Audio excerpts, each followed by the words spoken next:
When Michel's eyes fell upon the white-haired girl wrapped in that beam of light, he sputtered to a stop. The man who never flinched at anything, who had long since distanced himself from such stirrings of the heart, was utterly bewitched.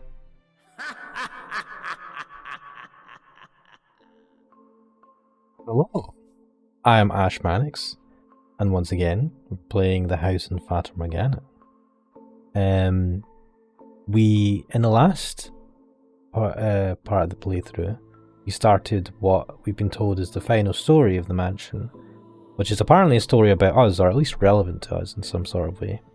And we've came across the white-haired girl once again, and a new character, a person called Michel, and this is based in the year 1099, so in the Middle Ages.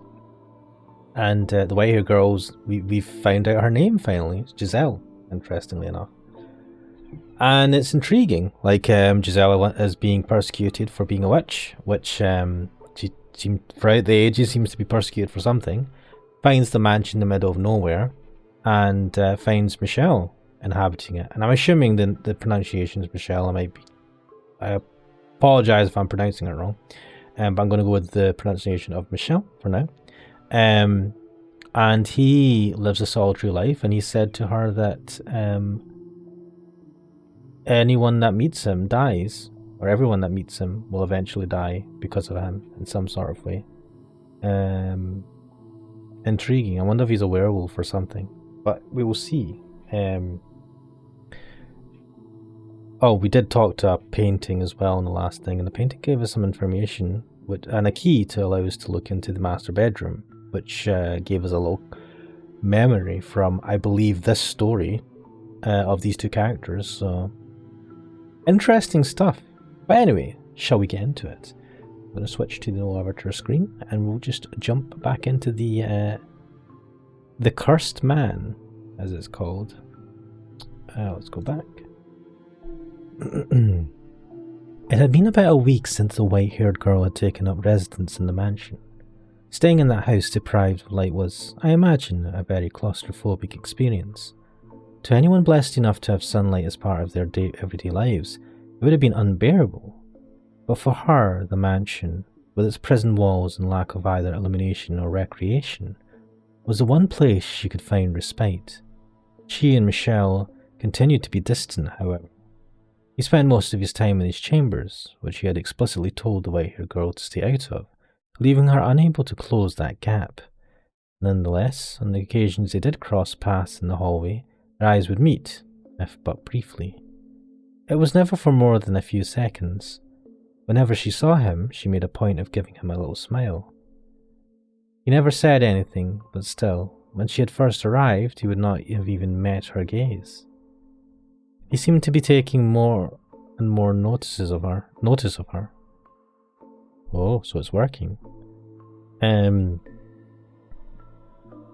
One day, the white-haired girl stood in the cellar, a frown on her face. Well, this is troubling. I can't go down to the village, but if you don't do something soon. The cellar was where their food was stored, an assortment of non-perishables and dried foods, smoked meat, and cheeses. Her daily meals were taken from the supplies here. However, the stockpile was beginning to grow quite small. Were she not on the run, she could have gone to the village to procure more. Or perhaps, were she a little tougher, she could have captured a wild animal for its meat. But master, you know a young, delicate thing like her was hardly up to the task of hunting for food. How does he normally get his supplies, I wonder?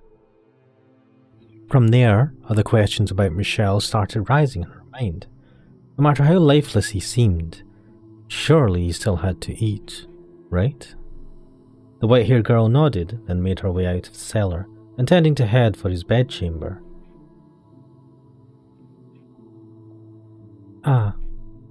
But on her way there, she spotted him standing by the entrance, staring motionless at the door, lit by a single candle. He appeared to be waiting for something. May I ask you a question? Go on. I was just down in the cellar, and I noticed we were running low on food. Do you normally go down to the village to restock? I haven't been outside in 10 years. Man, okay. Then how do you... What if I told you I don't eat? What? That I am not of this world, and as such, I have no need of sustenance. What would you think of that? That sounds very, economical? What? If you can survive without having to eat, that's one less thing to worry about. If it were possible, I'd like to have that ability too. It would seem trying to frighten you is a waste of time. Ah, but was I supposed to be afraid? Never mind. It doesn't matter. You asked about the food in the cellar. It's getting to be about that time. Wait, and you will find out. What do you... It's here. Oh? If you want to know where my supplies come from, open the door. But I'm in hiding. There's no one at the door anymore. The knock is nothing more than a signal. A signal? The white-haired girl turned toward Michel to press him for more information, but he averted his gaze. Find the answer yourself, he seemed to be saying. She took several moments to gather her will, then marched over to the door.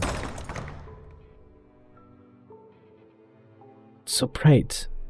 The sunlight, which she had not seen in some time, was so bright it seemed to burn her eyes. Although the sun itself had not gotten any brighter, it simply spent so much time in the dark, her eyes were no longer accustomed to that much light. The colour of her eyes made them quite sensitive to light already, but when she stepped outside, her whole world went bone white. The white-haired girl stood motionless for 10, perhaps 15 seconds, and when her eyes had finally adjusted to the light. What's this? She noticed a crate on the ground at her feet. She turned her head back to ask Michel about the box, but the mansion was so dark it appeared to be wholly severed from the outside world. From where she stood, she was unable to distinguish Michel from the shadows. A pang of nervousness struck her. She wanted to return to that darkness as quickly as possible. The white-haired girl had come to yearn for that world without light more than the one with. The crate was fairly hefty. The slightly built girl had considerable difficulty bringing it into the house. But eventually, she did manage to drag it through the front door. Wait, did Michel not help her? And then, everything went dark once more, except for the faint flicker of candlelight floating in the air. You can leave it there. I'll take care of the rest. Why did you not go out the door to help her? Pfft, whatever. What's... Without a word, Michel approached her in the box, withdrawing a knife that he had evidently kept hidden somewhere on its person. With it, he cut through the rope that bound the box. Go on. Open it up. At his insistence, she placed her hand upon the lid. She had no idea what lay inside this unexpected delivery. Whoever had brought it was already long gone. Staring at the strange box, she was racked with nervousness. However, what she found when she pushed aside the lid was completely ordinary food. Is something amusing. It was just rather anticlimactic. Here I was, worried about what might be inside. We were just talking about the supplies in the cellar. So, we were. It completely slipped my mind. This should last us for some time. It's all preserved, just like what's in the cellar. But I don't understand. Who would deliver all of this to you? There should be a book in there as well. What? Oh, there it is. In the library he said that his family sends him one book a month. Does that mean this box came from them? If so, then why did the person who delivered this leave without speaking to him? What happened between him and his family? Is he here because they want him here? or because he chose to be here. Take the book to the library, please. I will bring the rest of the supplies to the cellar. But it's a big box. I'm sure you could use some help carrying it. That won't be necessary. Take the book and go.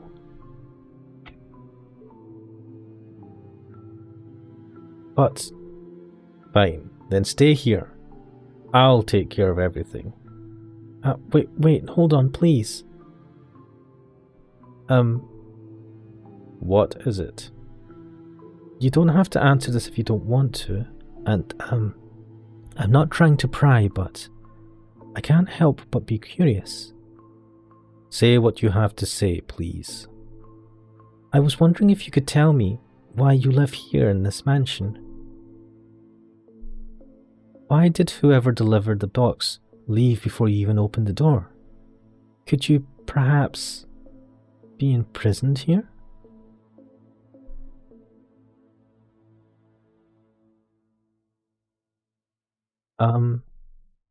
I told you this the very first day. I am cursed. It's only natural for a cursed man to live in a cursed house. Yes, but that's such a vague answer. I don't understand why you're in this situation you are. I don't know how you feel about it. There's not so much I don't know. And I'm not even sure if your curse actually exists. I see. That is a perfectly reasonable doubt from your point of view, having been branded a witch because of your appearance. It would make sense that you would think my curse might be fabricated, or perhaps a metaphor for something else. Alright then, come with me. What? I'll show you my curse. As he turned on his heels, the white-haired girl caught a glimpse of what appeared to be a smirk on his face, like the whole thing was some kind of sick joke. That smile carved into his mask was far colder than any look of annoyance or rejection. But despite the twinge of nervousness, she still followed after Michel. As much as he might have stood out in a crowd with such height and long hair, his presence was almost entirely eroded away by the darkness. She felt that he could simply fade away into nothingness at any moment.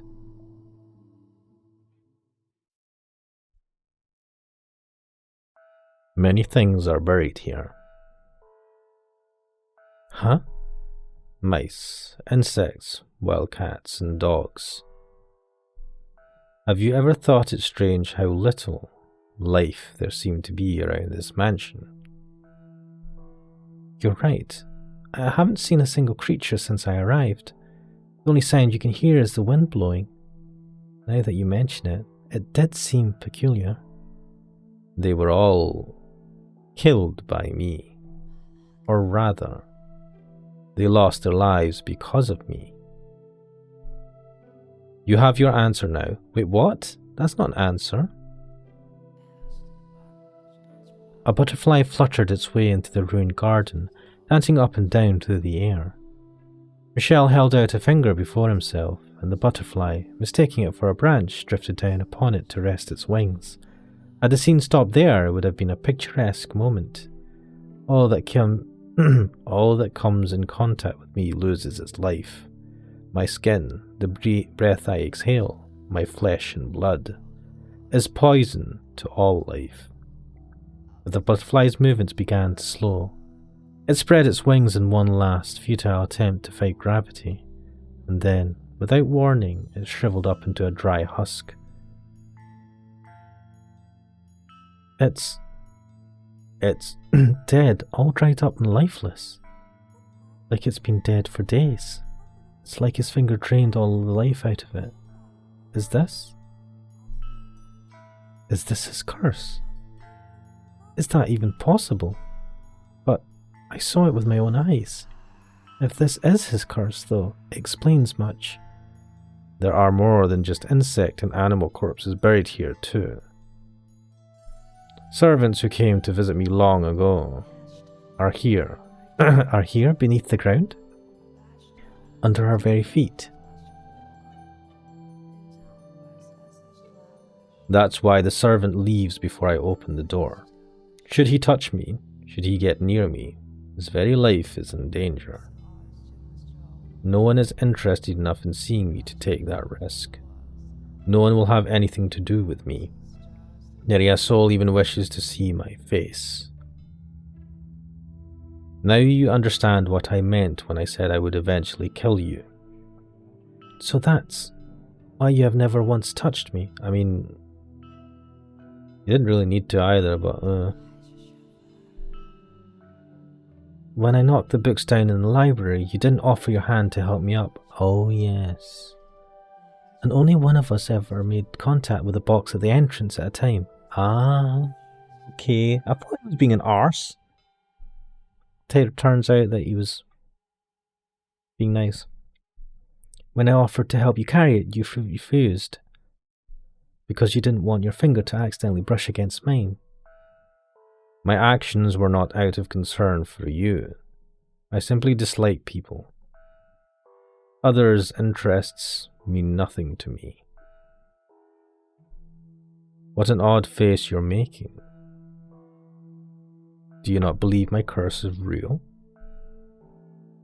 No, I do.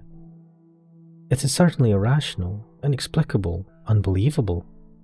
But you've shown me more than enough evidence. And I don't believe you're lying to me right now either. In which case, you now understand how dangerous it is to be near me. You said that if you left, you'd be killed. But it's been some time since then. If you're careful to cover your tracks, you could make your escape. You do not belong here. He was telling the truth about being cursed. What a cruel burden to have to bear. I can't imagine just how much he's given up on. How many lives he's inadvertently taken, and how he must have felt every time it happened. How much pain that loneliness must have given him. How much despair he must carry in his heart. How much sorrow must be weighing down on him. So no, I will not leave. I will stay here with you. Leave this place. No, I will not. Why? Why do you insist upon remaining in this house after learning what I can do? You have no reason to stay. Tell me then, why do you try to drive me out? If you don't care for others as you say, if you're not concerned about anyone else, then what does it matter what I do? What does it matter if I die to your curse? You're a very kind-hearted man.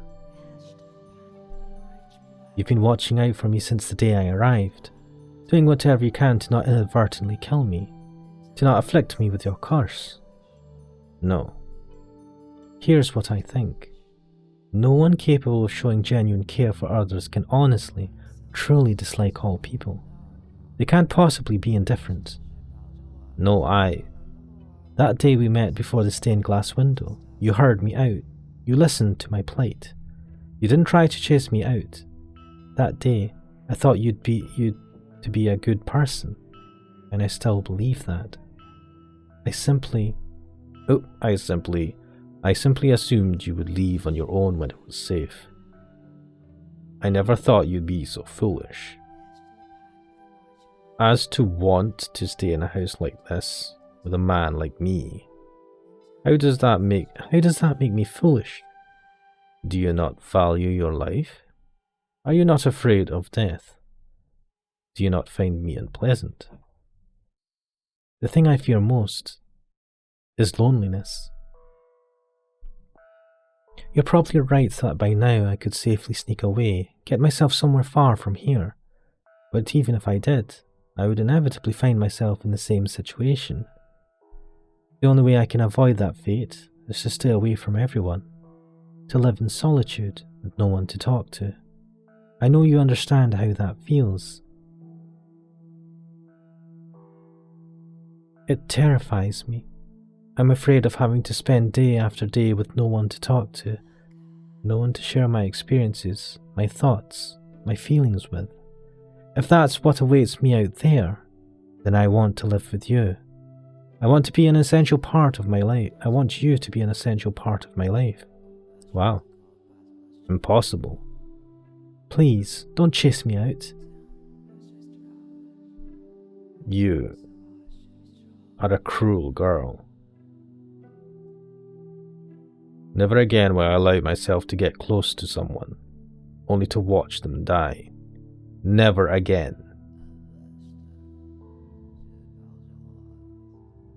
Oh man. My mother was the first to die. It happened shortly after my birth. Next was my wet nurse. 2 deaths could be considered a coincidence, but as the number rose, it became clear that I was cursed. I was forbidden from making contact with anyone, even at home. Regardless, being in the same house, accidents will happen. Numerous people lost their lives. Wait, I'm surprised that they didn't, I won't say harsh, but I'm surprised that in the Middle Ages, if you were cursed, they didn't just kill you as a child. If you were seen to be... I mean, they were chasing after the white-haired girl. Just at the suspicion of her being a witch. Attendants unfamiliar with me, or those who simply brushed up against me by mistake. I couldn't take it any longer. So you chose to move here, to this remote mansion, to keep yourself away from your family. You weren't imprisoned here. You elected to live alone, so you wouldn't hurt anyone. For better or for worse, I was born into a noble house. So rather than abandon me, they provided me the means to live out of sight. I will be very careful. I will do everything I can to ensure no accidents occur, to keep you from being alone again. I will not, for any reason, touch you. You have my promise. Your curse takes the life of anything you touch. I've been here for a while and death has not befallen me yet. As long as I do not touch you, there shouldn't be a problem.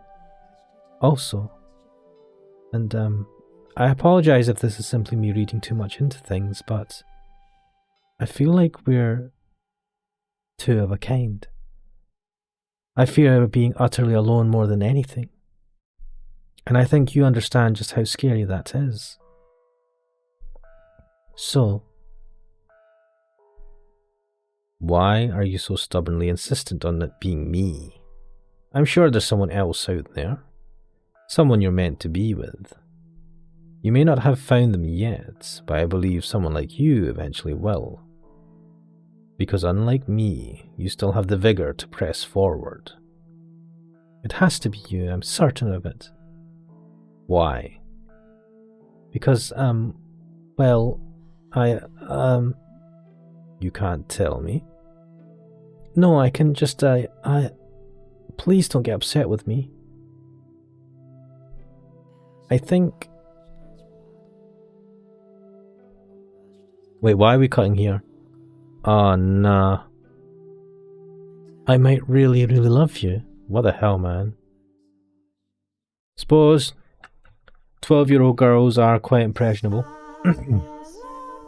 Especially if she's been running away from home. Well, running away from people trying to kill her. And this is the one person that seems to be able to understand what she's going through still. His was a power that evoked images of witches or demons, the unclean and the impure. A mere touch was all it took for him to strip man and beast alike of its life. God has quite a cruel streak to bestow such a power upon such a beautiful young man. Oh, he's beautiful, it's even worse. And a strange power it was indeed, like someone out of a fairy tale. Like something confined to words upon the page, it seemed otherworldly, unbelievable. Nonetheless, as he had demonstrated to the white-haired girl, its peculiar powers were indeed real.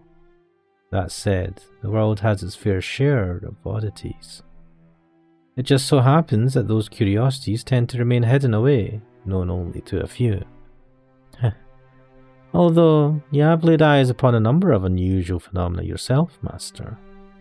The doors of the past through which we have passed, this very mansion. And as a matter of fact, the two of us. Now, as you just saw, the white-haired girl found herself enraptured with this man and his accursed power. How do you think Michel acted in response to her proclamation? He had spent so long refusing to interact with others, no, unable to interact with them, As such, he was unsure how to respond. After standing there expressionless for a few moments, he muttered, "I'll consider it." What? And with that, he returned to his chambers. While he was not someone who wore his heart on his sleeve, I personally do not believe he was completely devoid of emotions. He had simply forgotten how to express them in his extended solitude. I think he was, in that moment, in a state of complete panic. She had, after all, just assaulted him with a stream of incomprehensible declarations. That, knowing the truth, she still wished to remain in the mansion, and that, knowing the truth, she loved him. The love she had declared for Michel was not a fleeting puppy love. There was genuine tenderness and warmth to her words. But he had gone through his life shunned, feared, pushed away. To him, that was normal. He had never given anyone reason to have any fondness for him. So he found himself utterly unsure how to take the affection she was showing. Of course, he was not the only one rattled by the whole affair. Oh dear. Several days had passed since Michel had asked for time to think. He had still yet to show himself again. This is all my fault. The white-haired girl paced anxiously through the halls, on the off chance she might run into him. Why are we still calling her the white-haired girl and not Giselle? As per his request, though, she kept her distance from his chambers.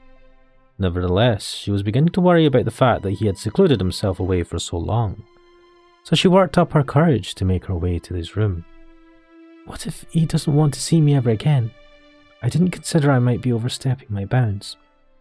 Before opening my mouth, every step she took was slow and laborious. Her mind raced with worry and doubt. I should at least tell him I'm sorry. Rather than out of a desire to know how he felt, he was compelled by guilt and a desire to apologize. After walking for some time, he arrived at a door sitting in an utterly unlit hallway.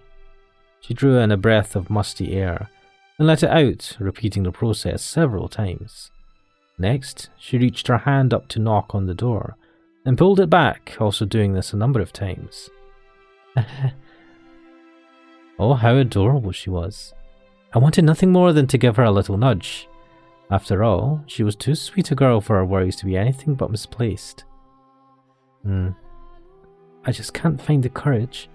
Maybe I should come back another day. But what's the point of waiting? I need to apologize and get the weight off his back now. She gathered her courage once more, this time determined she would do it. The white-haired girl moved her small fist toward the door, which then swung open. I'm sorry. Please, you must announce your presence. I almost walked right into you. Are you in that much of a hurry for a mishap? I'm sorry. And I believe I told you to stay away from my chambers. You did, so I spent a long time debating whether I would, but I decided I really wanted to tell you this. Oh well, actually. I am truly sorry. What? The other day I could barely manage to get the words in my head all the way to my mouth. There was no room in my mind for anything else. I shoved my own thoughts and feelings into your face, not considering that might not be what you wanted, just running non-stop, not thinking at all.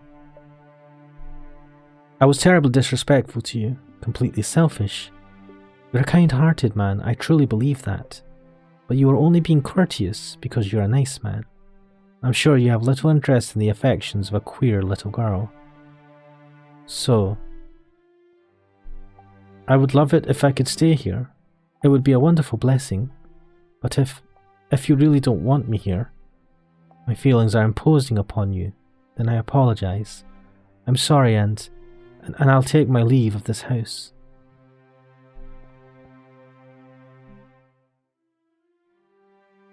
I'm sorry.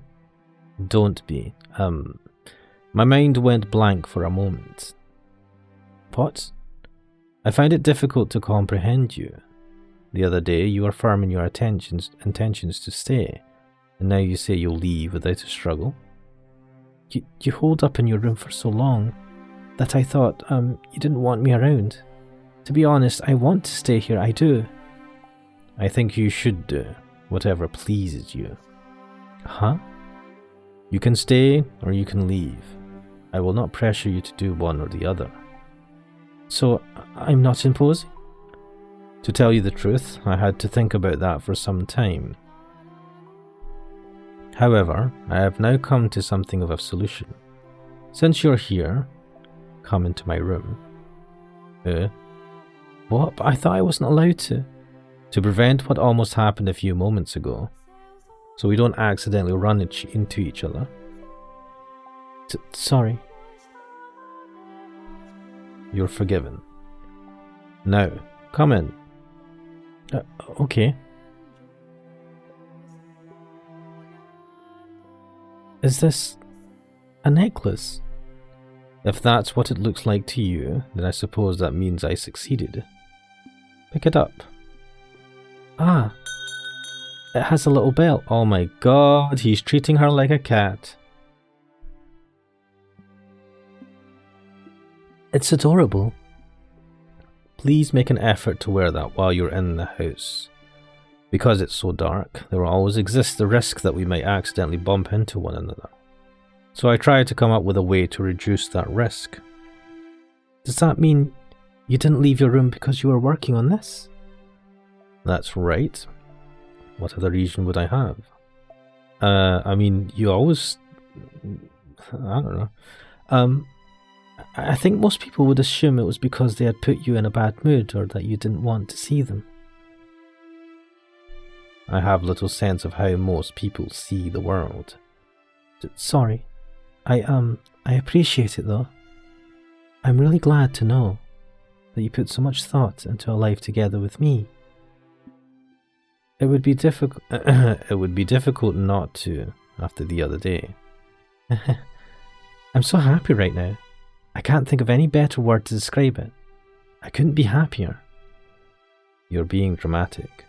To tell you the truth, I feel a little bad about it. Why?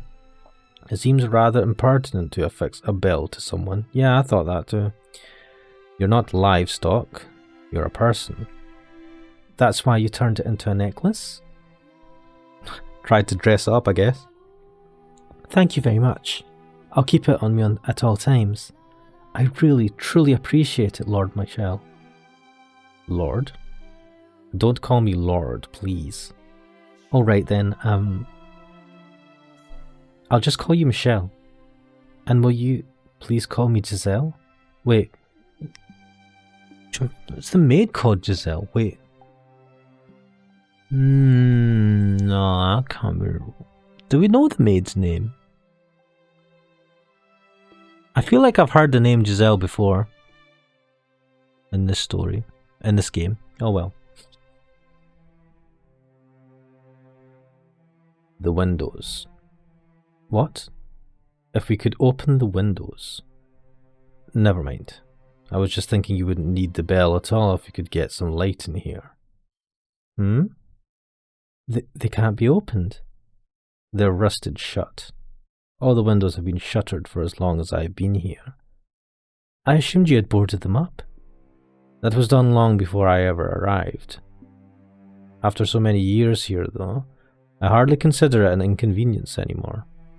It also serves to repel wanderers. Oh, really? Is there something odd about that? No. It's just I realised I had the wrong impression about a number of things. As I learn more, I see things in a different light. See you in a different light. And I'm sure there's still plenty more for me to learn. Of all the people I have ever met, you are perhaps the most difficult to predict. Not only do you have no aversion to the darkness, The dark has always been a close friend of mine. Which isn't to say I dislike the sun. Its light can simply be a bit too strong for me. I'm like some kind of unholy monster that can't be exposed to sunlight. You are anything but unholy. My name would suit you. Much better than me.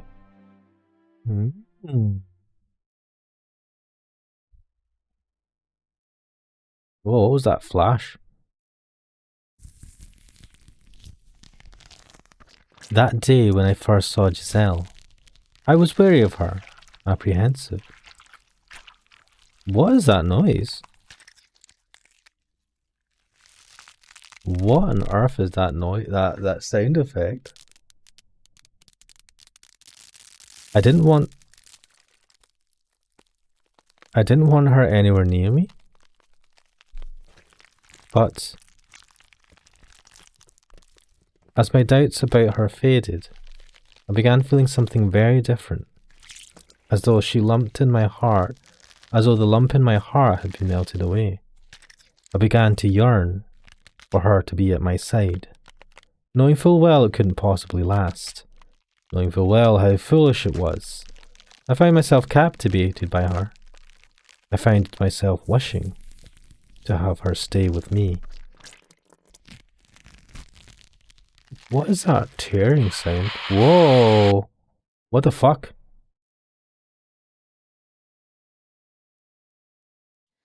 What the fuck? What was that like? Wait, what is going on? That was a weird effect for...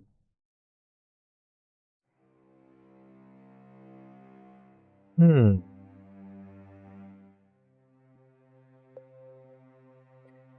that marked the true beginning of their quiet days together in the dark mansion. They acknowledged and accepted each other's presence, no longer isolating themselves, but actively regularly conversing. As mundane as it might seem, it was something they had been unable to attain until then. Nevertheless, they were still somewhat fumbling around in the dark with one another, drawing closer and pushing away again. Michel, in his own ungraceful way, was beginning to open himself up to the things she said, and the white-haired girl was beginning to smile with greater frequency. They had taken to dining together, and her wish of learning to read was being granted. He taught her in the feeble light of a candle placed upon the table, the two sitting across from one another.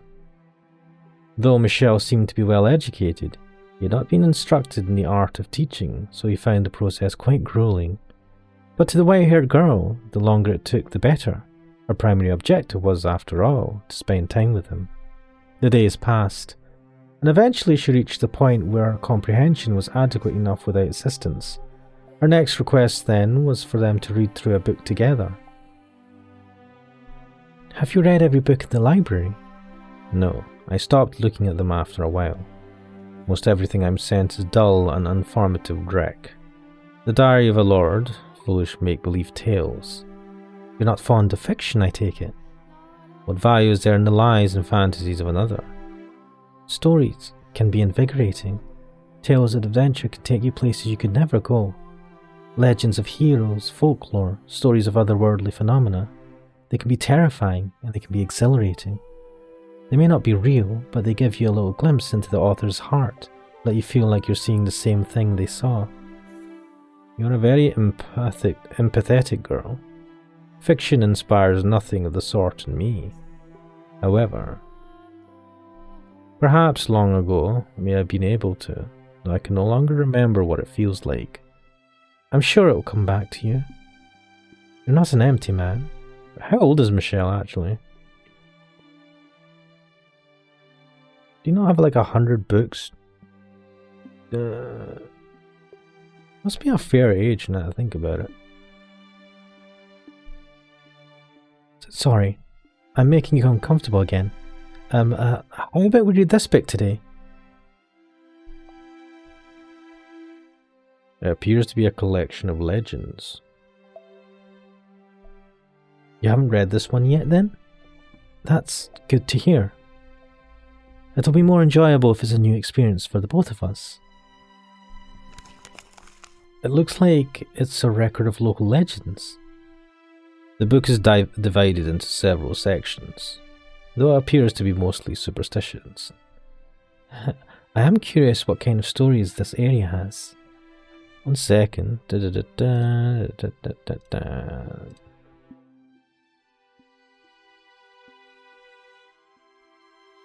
two of them were looking down at a simple, undecorated volume.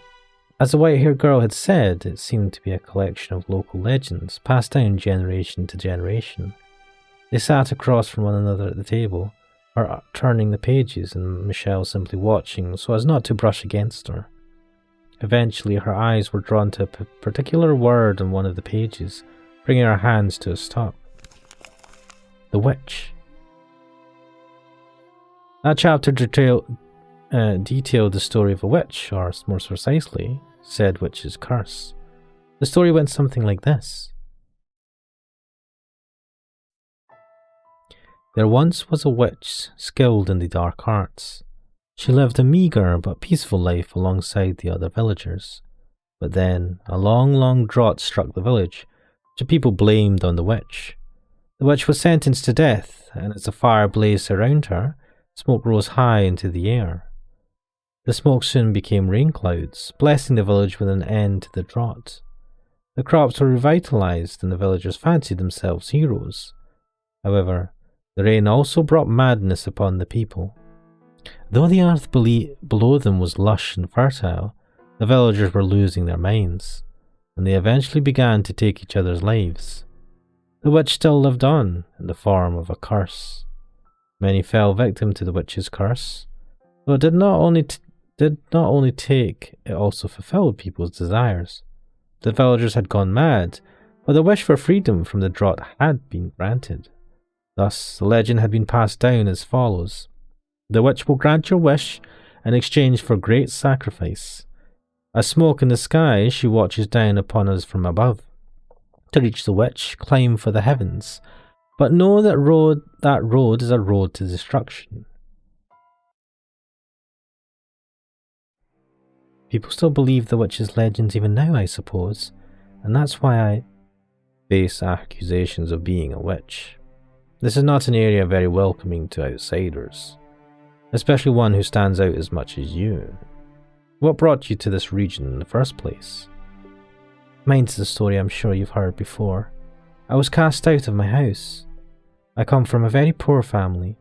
We could barely even afford to keep everyone fed. Being as weak as I am, it was only natural that I'd be the first to go. Wow. I see. What I don't understand, though, is why the witch is said to grant people's wishes. That is to say, she had reason enough to hold a grudge, but not to give people things they asked for. All we have to go on is a few pages. There's no saying what might have been changed or added over time, and it's almost certain the entire legend isn't written here. That said, if you are to accept everything as written, you can infer that the witch's reason may have been. And that is, if you truly want it that much, you can have it, but I'll make certain your suffering outweighs it. Wow. Despair that comes after a moment of happiness is far more agonizing than despair alone.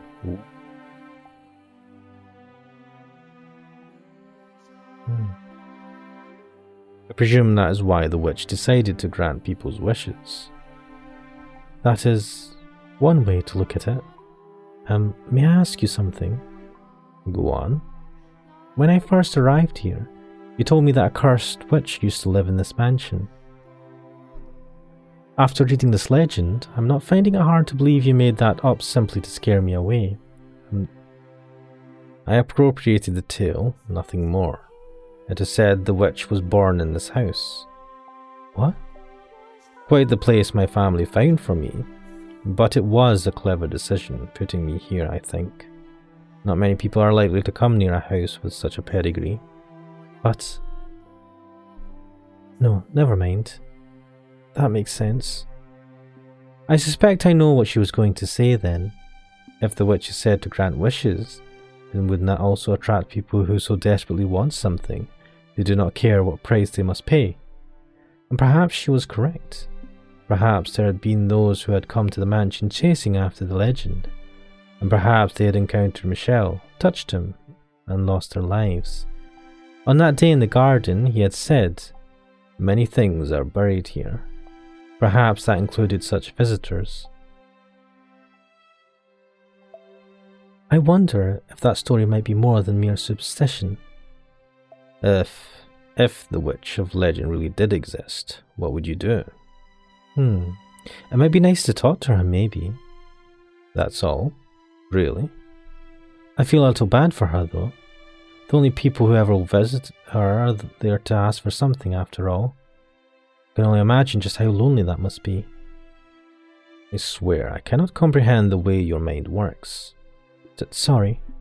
Although, if you assume the legend is true, I have an idea what climb for the heavens might mean. Oh? The mansion has an observation tower. Or, I suppose, what used to be an observation tower. At any rate, it is quite a tall structure. This is the house where the witch was supposedly born. A tower reaching for the heavens seems like the perfect place to find her, if she really is here. Well, yes, I remember seeing a rather tall structure as I first approached the mansion. Would you like to see it? Of course. Please, lead the way. The two of them left the library and made their way to the room with the stained glass window. At the far end of that room were the stairs to the observation tower. The tale of the witch had piqued the white-haired girl's interest, inspiring her to put herself forward to satisfy that curiosity. She had, after all, been accused of being a witch herself, so she undoubtedly felt an affinity to the legend. What a sweet girl she was.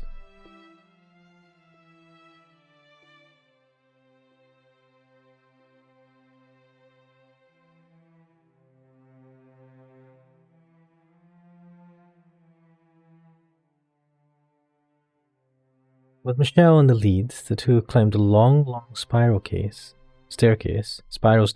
Geez. There were many more stairs than the white-haired girl had anticipated, and she soon found herself short of breath. Rectangular windows were carved out of the stone in regular intervals. Peering through one of them, she could see a village in the distance. A pleasantly cool, high-altitude breeze brushed across her face. After much climbing, they finally arrived at the top, where a door made of partially rotted wood stood. Wait, it was partially rotted back then as well? Michel pulled open the door, revealing a small room with no windows or doors in sight. This is... Wait a minute. In the first story, when we met the white-haired girl, did she not say that she was stuck in a tower somewhere? Nah. There was a story about that though, or something. Maybe I'm misremembering. This is the top of the tower. Despite it being called an observation tower, you could hardly observe anything from there. Her face contorted in confusion, the white-haired girl threw her gaze about the room. Glancing up, she saw only a darkened ceiling, and, slightly below it, a single small window through which shone a little ray of light. The beam cleaved through the darkness like the sharpened blade of a beautiful sword. The darkness draped over the rest of the room only served to make more impressive that solitary ray of light. It had a magical, fairy tale quality to it. As if being pulled in by it, she drew toward the light. I suspect there was once a large window in this room. If you look closely, you can see seams in the stone of the wall. The colour of the stone differed slightly on either side of the seams. I presume something caused them to seal off the window after it was built, though I don't know what that something might be.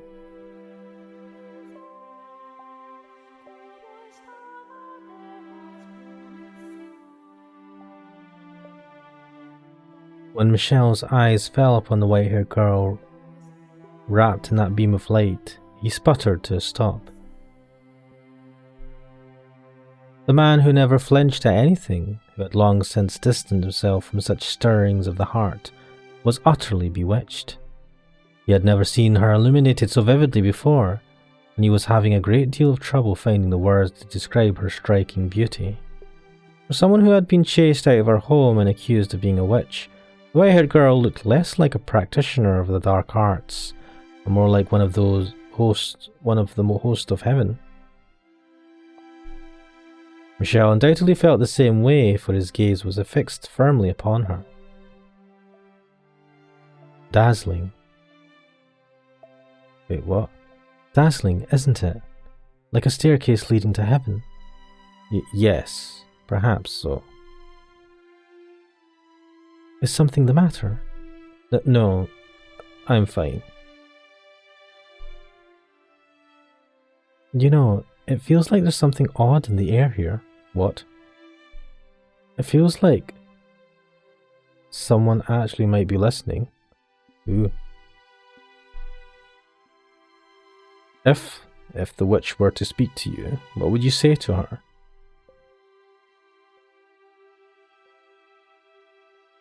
I would ask her to tell me her true feelings, to tell me what kind of person she was and what kind of pain she had to endure.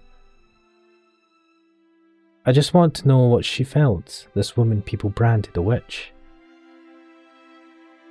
The legend was written from a neutral perspective. It's possible she was a fearsome witch. It's also possible she wasn't. I get the feeling she was just persecuted, like me. Like me and you. Unlike you, I truly am impure.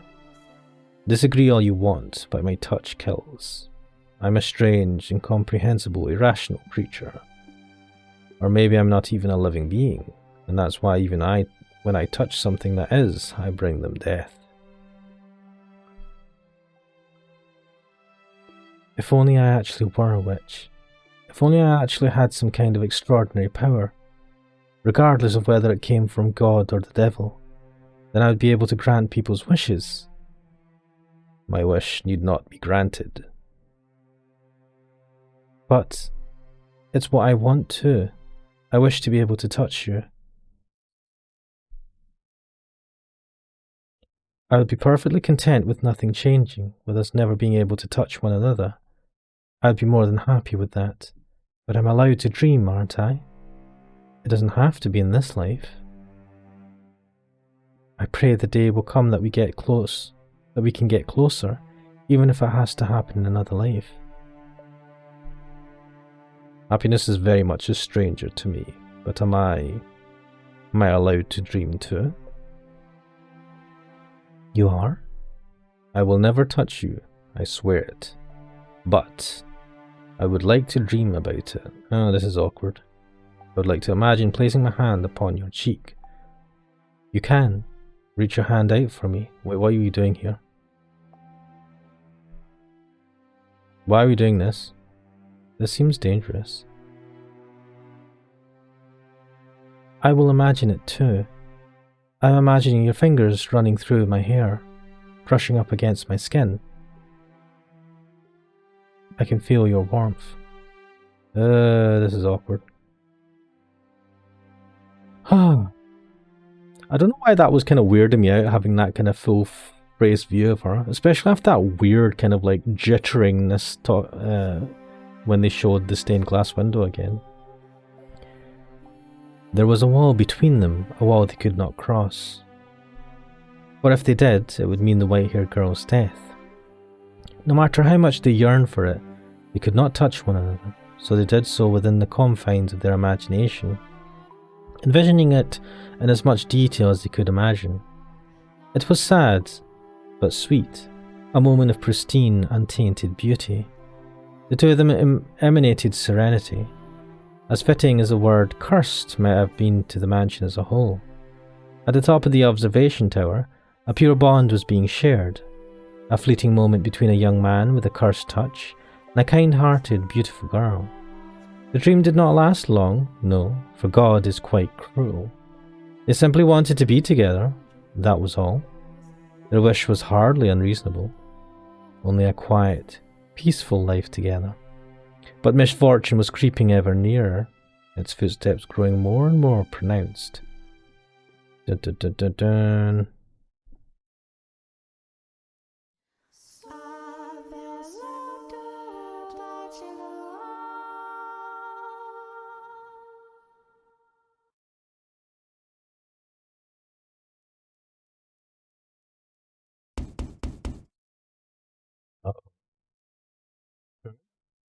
It's someone at the door.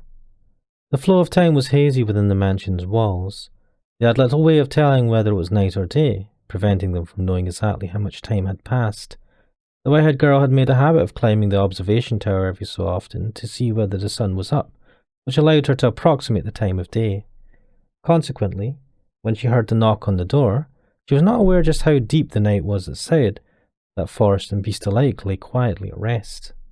Oh right, the stores in the cellar are almost exhausted. It must be this month's delivery. Not thinking it was worth bothering Michel over, she made her way out of her chambers and headed for the entrance. Wait, she heard the knock on the front door all the way from her room? I thought this place was massive. There had only been a single knock, leading her to conclude that, as before, the servant had simply left the box outside the door. So without a second thought, she opened the door. And there she saw a strange, vagrant man standing in the moonlight. His clothes were tattered, his bearded face bony and emaciated. She gasped, shrinking back several paces. The heavy door began to swing shut, but the man forced it open, glaring down at her with unfocused eyes and mumbling, "Are ye the witch that'll grant people's wishes?" It was in that moment that the white-haired girl realized she had been careless. The man had sought out the mansion because he believed the legend of the witch, and he did not seem particularly right of mind either. Perhaps the result of wandering through the forest for several days, or perhaps it was because he was so beaten down that he thought to ask for a witch's help. In a word, he seemed mad. "No, there is no witch here." "Sure there is. Don't you lie to me. I can hear the witch's voice. She led me to this house." "I promise there isn't. Now please, be on your way." Any idea how long it took to find this place? Well, how many days I've gone without food or water? And you're telling me to get lost? I don't know what you want from me. I'm happy to give you a little food, so please. Is there really no witch? There's no witch here. It's nothing but a legend. If she does exist, she doesn't live here. I see. Then that means you're just an ordinary person. Where are we going with this? Just a person, just a girl. So there ain't a thing you can do. No, get away from me. What are you doing? Why waste time waiting for you to get me a little grub when I can just take it all? What the fuck? I'm starving here. I'm so hungry I could eat human. Fucking hell. You're about to commit a grievous sin. Are you not ashamed to act in defiance of God? God? If I believe in God, would I come begging to a witch? I don't fear him, and I sure as hell don't fear people. Who's gonna show up at a house in the middle of nowhere? Who's gonna call me out? Who's gonna stop me? No one, that's who. No one's gonna stop me, and no one's gonna offer me salvation. Ah, there's a thought. You're a woman, so I thought... Oh my god. You're a woman, so I thought I'd kill you. What are you doing? What are you doing? What? There are other people here. The white-haired girl lay pinned on the floor beneath the yelling bandit, pleading for help with her ruby eyes. As soon as Michel grasped the situation, he tossed his candlestick aside and leapt for the man. The candlestick gave a sharp clang when it hit the floor. The impact extinguished the flame, bringing the mansion to near perfect darkness. Something glinted in the bandit's hand, and then, without hesitation, he thrust it at Michel. Michel! Ha ha ha! How stupid must you be to come at me unarmed? In his hand, the man held a knife, its tips dripping with Michel's blood. Red spilled from the gash in his arm, the flow growing heavier with each passing moment. You're the only other person here by the looks of it, eh? Perfect, I'll take you both out. You... What? You don't appear to know whose house you tried to break into. What are you on about? Regret your ignorance to your very last breath. You're messed up in the head, you madman. Aye, stay a while back. Take one step in a...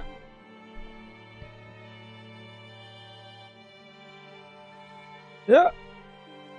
I inherited the witch's curse. Let go.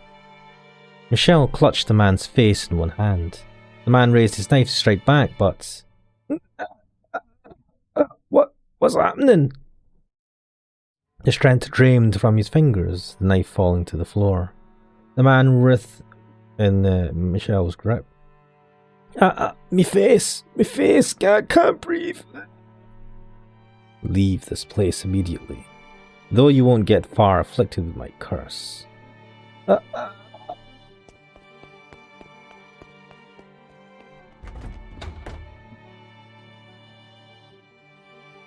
Helpless to fight back, nay, helpless to even consider fighting back, the bandit fled from the mansion in terror.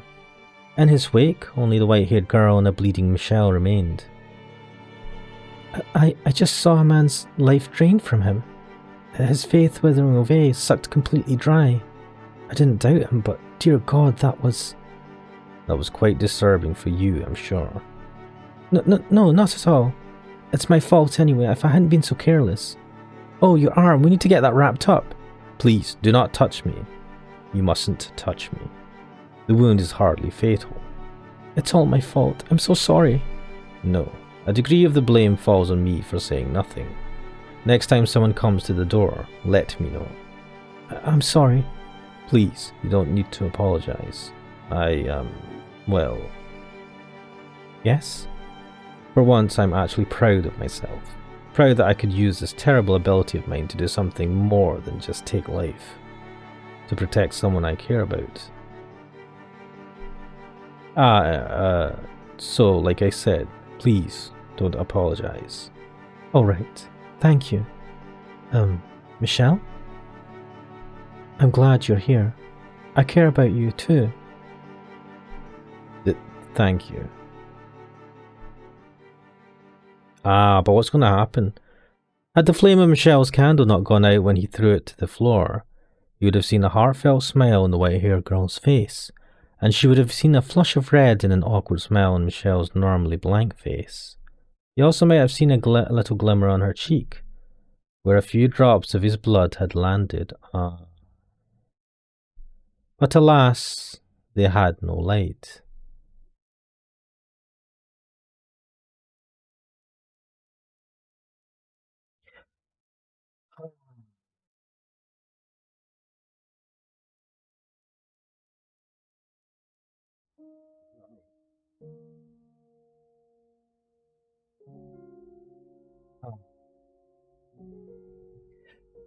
Just save the game.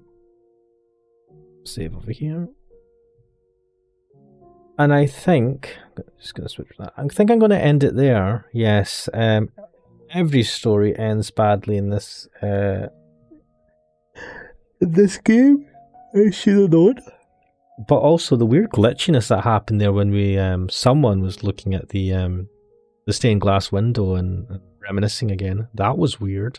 Very out of character for the game, so I wonder what the hell that's about. So things are getting interesting. The story is getting bad. But we'll leave it there for now. Hopefully you'll join me next time. But for now, this was The House in Fata Morgana. I'm Ashmanix, and I'll see you next time. Bye-bye.